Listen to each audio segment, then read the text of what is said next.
The most important tool in my shop isn't fancy or expensive. In fact, I haven't even used it for a few years. For me, it's this old Black & Decker Jigsaw. It's the oldest tool I've got. Well, not oldest, that title probably belongs to this guy. But it has the longest tenure under my employ, let's say. In a studio apartment as a young man, this jigsaw made all of the cuts for my projects on the living/bedroom floor. Even 45-degree miters on 2-inch thick walnut for my first coffee table. This saw was my only weapon, but it served a bigger purpose than just struggling through the lumber on my projects. It lit the creative woodworking fire in me. So instead of hiding, tucked away in a dark cabinet, I'm going to build it a rightful resting place, and give it one last day in the sun by trying to use it as much as possible on this build. The old girl has no problem roughing this Canarywood into 4 sections. I bought this piece S4S, meaning surfaced and parallel on all 4 sides, because a jigsaw doesn't have much sway in the milling game. For the rip cuts that would be a cinch on the table saw, I'll just clamp a guide and knock those out. A less than exact operation on any jigsaw, I'll tilt the bottom plate to 45 degrees and make the miters for the box. Definitely not a perfect cut, but that's what you get with a jigsaw. I thought for a while about how to use a jigsaw to make the grooves to accept the front and back panel, but it just wasn't happening. In the past, I would have simply designed around my hardware limitations, but a part of me doesn't want this to look like complete shit, so the grooves are getting cut on the table saw. And if you think I didn't really make those rip cuts with a jigsaw, have a look at some of the blade wander issues here. And here.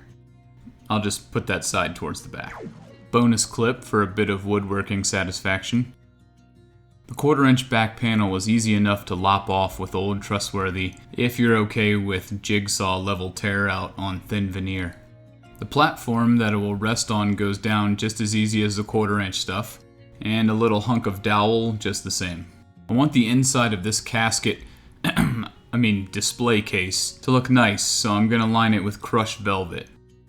I gave it a try, but scissors to the rescue here. A little Mod Podge and some pressure, and the inside of the box is as smooth as eggs. While that dries, I'll cut the acrylic for the front panel. This material is probably right at the limit of what a jigsaw can cut cleanly, so I'll help it out by lining it first with blue tape. Okay, here we go. Nope. Sorry, buddy. Table saw with the save again. I'll need to drill some mounting holes in the back of one panel, so I'll Warning, the following show features stunts performed either by professionals or hacksaw. Okay, angle grind an old blade to a point. And use that to make a divot for a real drill bit to bore a depression. Quick tip, make your mounting holes a round number distance away from each other, and write that distance on the back, so less confusion when hanging on the wall.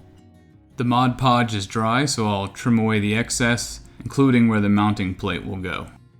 I wanted the added strength of wood glue here because if that shelf falls after the glue up, I'll have no way to fix it but tear the box apart.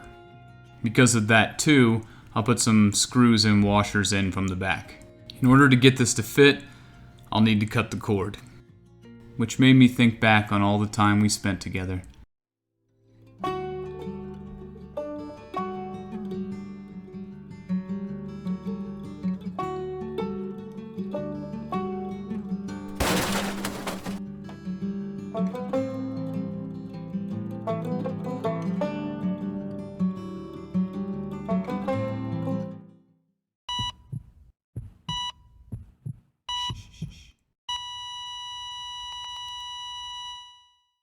Okay, done deal. Now I can hot glue it onto the shelf for good. I'll tape the back of the box sides, give it some glue, and wrap it up with the front and back panels sandwiched in those grooves. Next day I'll sand it up and buff on some Osmo. The Canarywood looks fantastic with hard wax oil in person. I hope it comes through for you on video. I decided not to hang it on the wall and instead put it here, where it can look out over everything that it has inspired. Thank you for your service, sir.